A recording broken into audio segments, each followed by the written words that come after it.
buen día, ingeniera Rosa Flores y compañeros. En la presente video exposición se tratarán las máquinas taladradoras. Esta pertenece a la asignatura de Procesos de Manufactura 2, integrada por los estudiantes Cristian Posadas, Carlos Flores, Alejandro Castellanos y su servidor David Velázquez. Tipos y características. Se tiene la clasificación de las máquinas taladradoras. Estas pueden ser clasificadas de distintas maneras, pero en la presente video exposición solo se tratarán dos, según la fuente de energía y según la función a realizar. Según la fuente de energía se tienen los taladros manuales, eléctricos, neumáticos e hidráulicos. Los taladros manuales son aquellos en los que el movimiento de rotación es accionado por el hombre, con sus manos.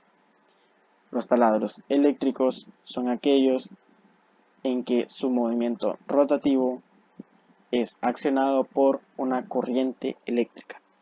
Los taladros neumáticos son aquellos en que el movimiento rotativo es accionado por aire comprimido, y los taladros hidráulicos son aquellos en que el movimiento rotativo es ocasionado por un líquido. Dentro de las funciones a realizar tenemos los taladros percutores, reversibles, electrónicos y de banco. Taladros manuales.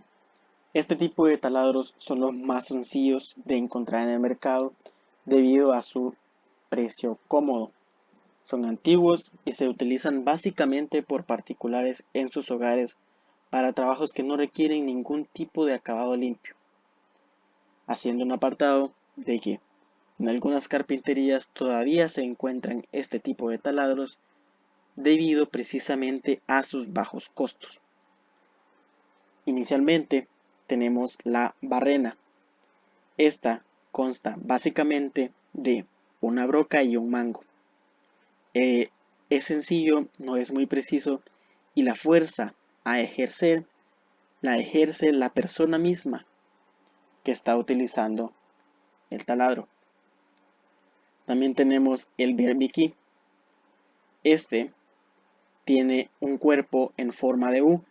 En un extremo incorpora un cabezal y en el otro lado tiene una pieza de apoyo para ejercer fuerza. En la parte central tiene un mango para poder realizar la función de giro. Tenemos el taladro manual. Este taladro incorpora una manivela y un pequeño mecanismo que multiplican la velocidad de giro y regulan el torque. También tenemos el taladro manual de pecho. Este taladro es el mismo que el anterior, sin embargo, este posee una placa ovalada en la cual se puede colocar el pecho para ejercer mayor fuerza de empuje sobre la pieza que se va a taladrar. Esto conlleva mayor precisión en el acabado. Dentro de los taladros accionados por una fuerza motriz, tenemos los taladros eléctricos. A medida que evolucionaron las nuevas tecnologías, se consiguió accionar los taladros con otras fuentes de energía. Esto trajo comodidad, precisión, calidad y eficiencia, entre otras características, que benefician tanto al taladrador como al cliente. Esto quiere decir que se obtienen mejores resultados en las piezas taladradas. El taladro eléctrico. Este taladro, para funcionar, requiere un suministro constante de energía de un toma corriente, por lo que es muy potente y proporciona un amplio torque. El diseño más común de los taladros eléctricos convencionales es una empuñadura de tipo pistola que facilita el uso de la herramienta. Menos conocido es el diseño en ángulo recto, especialmente indicado para taladrar agujeros en lugares confinados. El taladro eléctrico portátil. Este taladro, a diferencia del taladro eléctrico convencional, tiene un diseño similar. Sin embargo, funciona con baterías y es mucho más liviano. La principal ventaja que representa es la movilidad que ofrece al usuario, pudiendo usarse en áreas remotas que carecen de un toma corriente. Tenemos, según la función a realizar, el taladro angular, taladro neumático, taladro percutor y el taladro rotativo, rotomartillo, disculpen. El taladro angular posee un ángulo de giro. Este se utiliza principalmente para llegar a lugares con difícil acceso. El taladro percutor es un taladro, así como los convencionales, accionado por corriente eléctrica desde un tomacorriente. Este taladro somete a la broca a una acción de golpeteo como si se tratara de un cincel. A medida que gira, esto permite que el material que está de frente se pulverice, haciendo más fácil el trabajo de taladrado. El taladro rotomartillo. Este es una herramienta más potente que el taladro percutor. Realizan la misma función. En cambio, sin embargo, el taladro rotomartillo es impulsado por un compresor. En otras palabras, por un mecanismo neumático, provisto de un pistón y un cilindro para producir mayor fuerza de martilleo.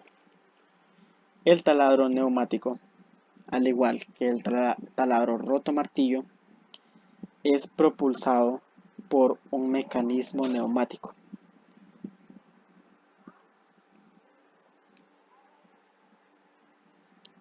El taladro estacionario.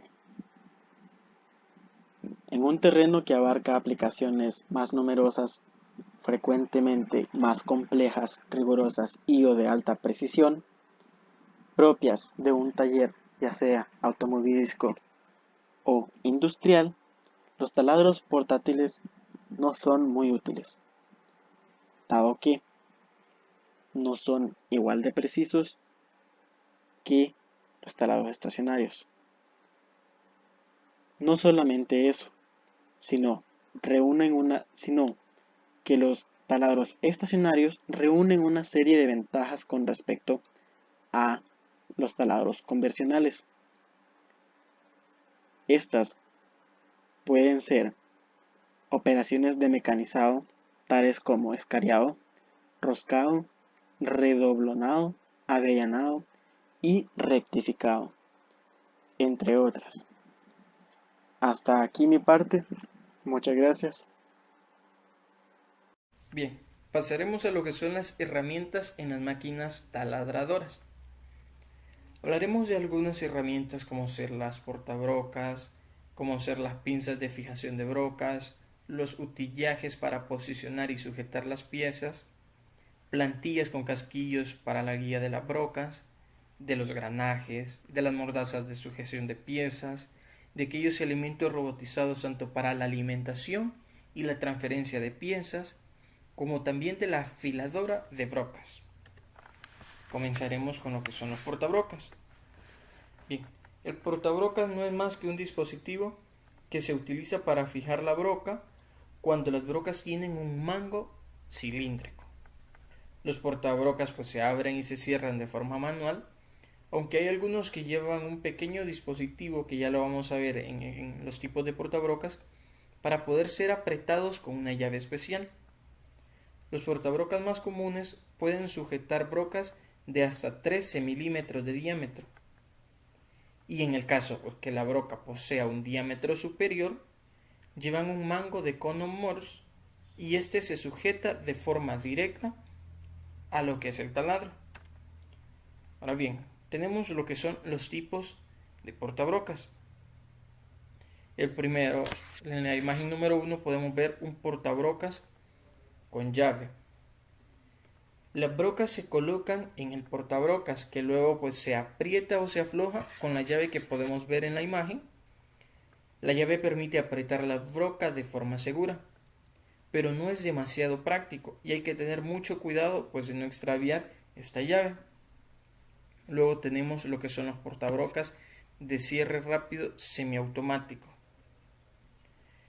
Se necesitan las dos manos para poder operar un portabrocas de cierre rápido semiautomático, mientras que con una mano pues se agarra firmemente una parte del portabrocas, con la otra mano se rige la otra parte para apretarla o poder aflojarla.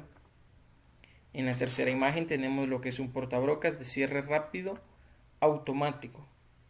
Esta quizá por mucho es la opción más práctica, ya que puede operarse con una sola mano, con lo que la otra queda libre para sujetar las herramientas o los accesorios que vayamos a utilizar en este caso.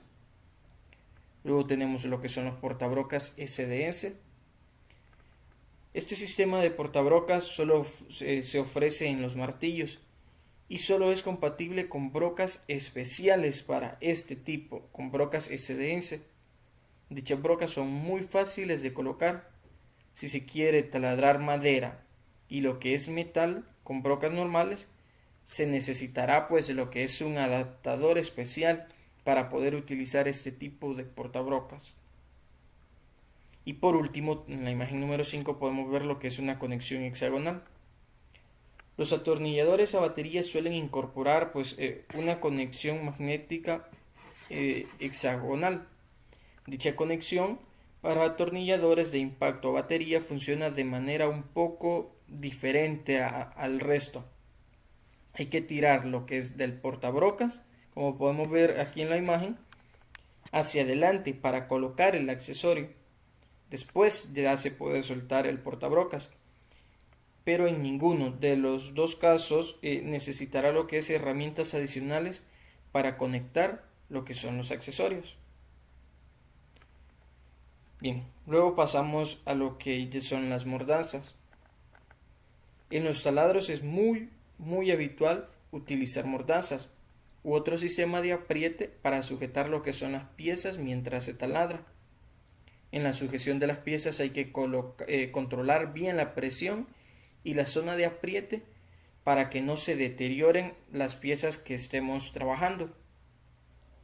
Luego de igual manera tenemos lo que son las pinzas de apriete cónicas.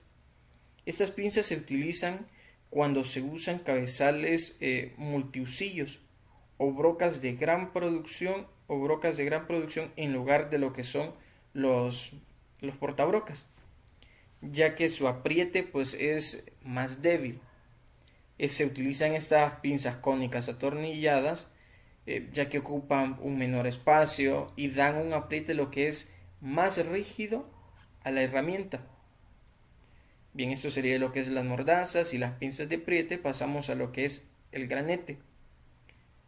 El granete es una herramienta manual que tiene forma de puntero de acero, como podemos ver aquí.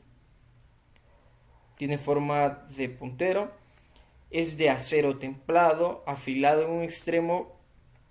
El ángulo que posee este granete es de aproximadamente 60 grados, que se utiliza para marcar el lugar exacto que se ha trazado previamente en una pieza donde haya que hacerse un agujero, cuando no se dispone de una plantilla pues adecuada. Estas plantillas ya las veremos, a continuación las veremos. Luego tenemos lo que son los afiladores de broca. Como sabemos, pues las brocas se van deteriorando, van perdiendo su filo, y es por ello que se utilizan estas afiladoras. El afilado puede realizarse en una moladora que tenga pues la piedra con un grano fino, pero el problema de este afilado manual es que se necesita mucha experiencia para poder conseguir los ángulos de corte adecuados. si no va a quedar pues una herramienta o una broca bastante deficiente. Luego tenemos lo que son las plantillas de taladro. Cuando se van a mecanizar piezas en serie no se procede pues a marcar los agujeros con granete uno en uno, sino que se fabrican unas plantillas que se incorporan al sistema de fijación de la pieza debidamente referenciado. Las plantillas pues llevan incorporado unos casquillos guías para que la broca pueda encarar los agujeros de forma exacta, sin que se produzcan desviaciones de la punta de la broca. En estas operaciones que llevan incorporado un escariado o un roscado posterior, los casquillos guías son extraíbles y se cambian cuando se procede a escariar o roscar lo que son los agujeros. Bien, con esto terminaríamos lo que son las herramientas que se necesitan pues en las máquinas taladradoras. Muy buenas, mi nombre es Carlos Flores y yo les voy a hablar sobre la parte de las velocidades, que también involucran los avances, el RPM, entre otras cosas. Pero antes tendría que mencionar sobre los procesos de taladrados.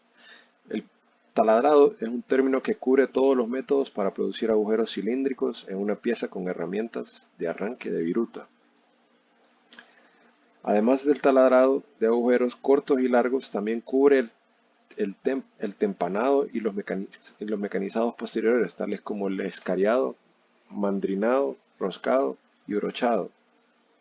La diferencia entre el taladro corto y el taladro profundo es que el taladro profundo es una técnica diferente que se utiliza para mecanizar agujeros donde su longitud es varias veces más larga que su diámetro, ¿verdad? Y pues con el desarrollo de las brocas modernas, un dato, el proceso de taladrado se ha cambiado de manera bien drástica, porque en las brocas modernas se consiguen que un taladro macizo de diámetro grande se pueda realizar en una sola operación, sin necesidad de un agujero previo, ¿verdad? Ni de agujero guía, y que la calidad del mecanizado y exactitud del agujero evite la operación posterior que vendría siendo el escariado en este caso, ¿verdad?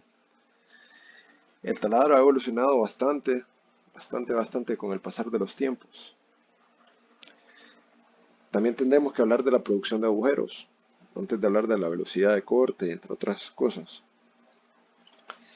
Los factores principales que caracterizan un agujero desde el punto de vista de su mecanizado son el material de la broca, la longitud del agujero, la calidad superficial y tolerancia material de la pieza, la cantidad de agujeros a producir y las condiciones tecnológicas del mecanizado.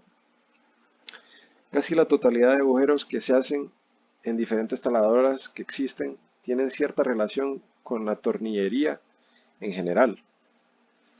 O sea, la mayoría de los agujeros taladrados sirven para incrustar los diferentes tornillos que se utilizan para ensamblar unas piezas con otras de los mecanismos o máquinas de las que forman parte, ¿verdad?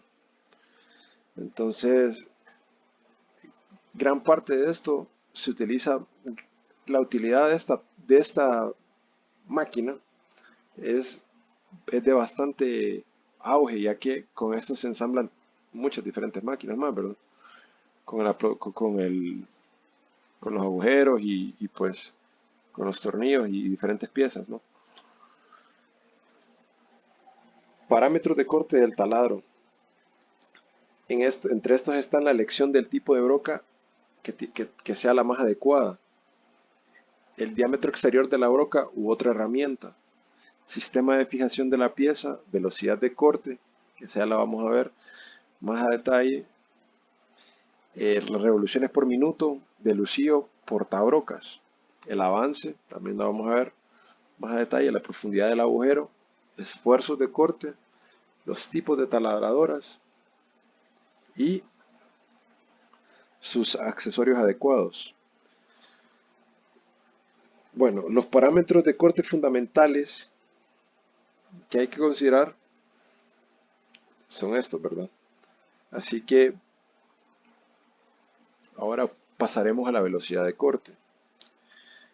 Bueno, en la velocidad de corte podemos decir que esta se define como la velocidad de corte y la velocidad lineal de la periferia de la broca u otra herramienta que se utiliza en la taladradora, escariador, macho de rosca, entre otras. La velocidad de corte, pues podemos decir que se expresa en metros por minuto, bueno, se expresa en metros por minuto en el sistema métrico, en el sistema inglés en pies por minuto. Tiene que ser elegida antes de iniciar el mecanizado y su valor adecuado depende de muchos factores, especialmente de la calidad y el tipo de broca que se utilice, ¿verdad? De la dureza, de la maquinabilidad que tenga el material que se mecanice y de la velocidad de avance empleada. Una alta velocidad de corte permite realizar el mecanizado en menos tiempo, ¿verdad? Pero acelera el desgaste de la herramienta, que ya lo vamos a ver más adelante, ¿verdad? Bueno, aquí hay una tabla que sacamos del libro que dice que son velocidades de corte en el torno, pero esta también se podría usar para esta. Y aquí están diferentes materiales y pues aquí está la velocidad de corte. Esta es la fórmula que podríamos utilizar para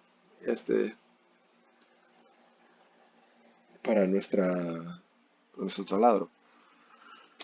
Bueno, la velocidad de corte excesiva, esta lo que causa es que desgasta, como dije previamente, desgasta la herramienta, la quiebra, como pueden ver en la imagen de fondo. La calidad del mecanizado es deficiente y la deformación plástica del filo del corte con pérdida de tolerancia del mecanizado, ¿verdad? Bueno, aquí lo que podemos ver es que no se tiene que poner una velocidad excesiva, ya que pues no va a salir de calidad la pieza, ¿verdad? Y también una velocidad de corte demasiado baja no es beneficiosa también, ya que esta forma filos de aportación en la herramienta y pues también tiene un efecto negativo en la evacuación de la viruta, baja la productividad y el coste del mecanizado es más elevado en estos casos, ¿verdad? Ahora pasaremos a hablar sobre la velocidad de avance. En la velocidad de avance, pues podemos decir que el avance o velocidad de avance en el taladrado es la velocidad relativa entre la pieza y la herramienta, o sea, que es la que progresa el corte, ¿okay? Este rango de velocidades se determina experimentalmente y se encuentra en los catálogos de los fabricantes. Esto es de bastante utilidad y aquí pues en cada máquina que uno obtiene siempre trae su catálogo y pues ya con eso esto es de gran ayuda. Es decisiva para la formación de virutas, afecta al consumo de potencia y contribuye a la tensión mecánica y térmica, ¿verdad? Como podemos ver, aquí hay una tabla que dice avance para diversos materiales con el empleo de una herramienta de corte de alta velocidad. ¿Okay? Aquí está para diferentes materiales, el corte con desbaste, el corte con acabado. Aquí está el avance, que por ejemplo en una máquina, en una pieza de aluminio, el avance es de 0.40 a 0.75 milímetros. La velocidad de avance es el producto del avance por revolución, por la velocidad de rotación de la herramienta. En las taladradoras convencionales, la velocidad de avance se selecciona de una gama de velocidades disponibles, mientras que las taladoras de control numérico pueden trabajar con cualquier velocidad de avance hasta la máxima velocidad de avance de esta máquina, ¿verdad? Ese es por decirlo así, el cuello de botella. O sea, la máquina en sí a veces puede que sea lo que a uno lo priva, pues, de trabajar con velocidades más altas.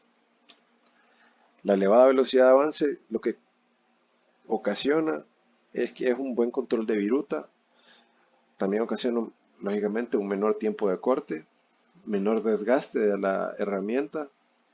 Lo que sí es que hay un riesgo más alto de la ruptura de la herramienta y pues tiene una elevada rigurosidad superficial del mecanizado. Ahora pasaremos a ver en qué afecta la velocidad baja de avance. La viruta es más larga, mejora la calidad del mecanizado, ya que pues es más, no más preciso, pero sí más, o sea, más, por decirlo así, detallado. El desgaste acelerado de la herramienta, ya que pues hay como una vibración constante hacia ella. eh, Mayor duración del tiempo de mecanizado, que eso es lógico. Y pues también va a ser mayor el coste de mecanizado, ya que pues la pieza, la herramienta se desgasta y se mejora la calidad con esto, ¿verdad? En esta imagen podemos ver condiciones de corte, es una tabla de velocidad de corte, avance y refrigeración para brocas de acero. Pueden ver, este es el diámetro de la broca, estos son los diámetros y pues el material también. Y pues también está el avance, ¿verdad? En la tabla. Y gracias. Ahora pasará a mi siguiente compañero.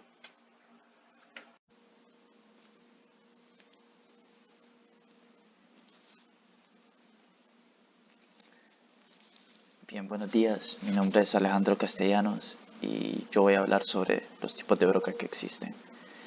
Eh, Bien, las brocas son herramientas metálicas de corte que se usan para crear orificios circulares. Estas se pueden clasificar por el tipo de operación que realizan. Por ejemplo, aquí tenemos para hacer taladrado normal, para escariado, para avellanado, para roscado, para centrado y para refrentado. Tenemos esta gráfica donde se muestran justamente esas operaciones. Aquí tenemos, por ejemplo, un escariador, unos machuelos para crear roscas interiores.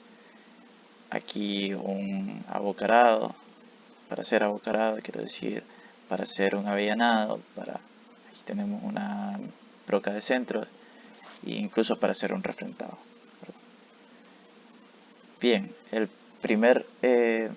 primera operación es la del taladrado, donde podemos, bueno, esta gráfica indica las brocas que se usan para cada una de estas suboperaciones. Tenemos el taladrado normal, que sirve para hacer el primer agujero, el retaladrado, que es cuando se quiere agrandar un taladrado previo, y un trepanado, que es cuando se deja un núcleo central, aparte del material que no se mecaniza. Y entonces aquí se especifican, digamos, que para taladrado, si se quieren hacer agujeros cortos, se puede usar una broca helicoidal, se puede usar una broca de plaquitas, y si se quiere hacer agujeros profundos, se puede usar una broca de cañón, o una broca con cabeza de plaquitas, ¿no?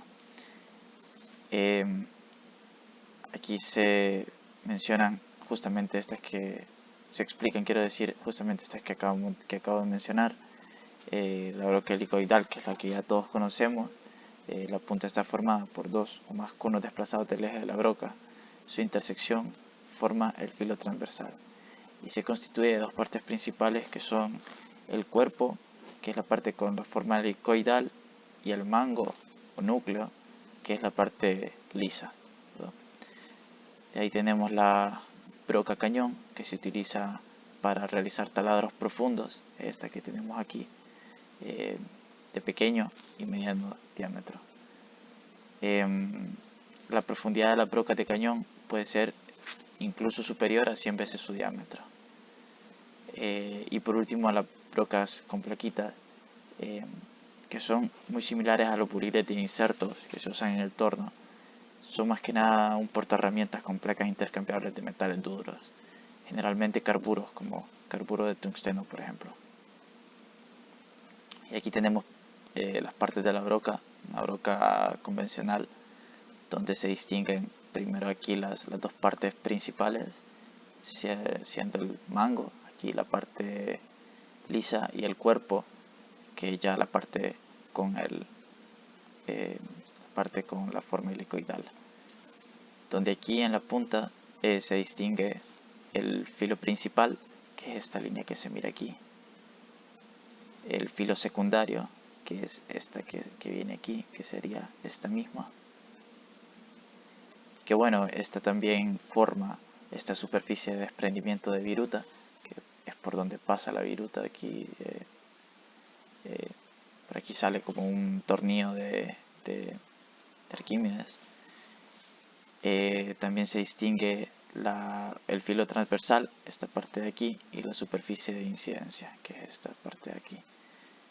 Bueno, y también se distinguen estos dos agujeros que son que tienen algunas brocas, que son agujeros de lubricación interna.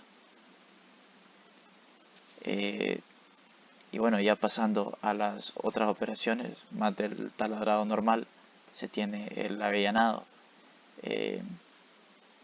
que se hace con esta broca que se muestra aquí, que se llama avellanador. El avellanador es una especie de broca de acero cónica que por lo general se usa para ensanchar un taladro para el alojamiento de la cabeza de un tornillo o para el asiento correcto de la cabeza del tornillo o de una arandela. La inclinación del estriado varía según si son para cortar metal o para cortar madera.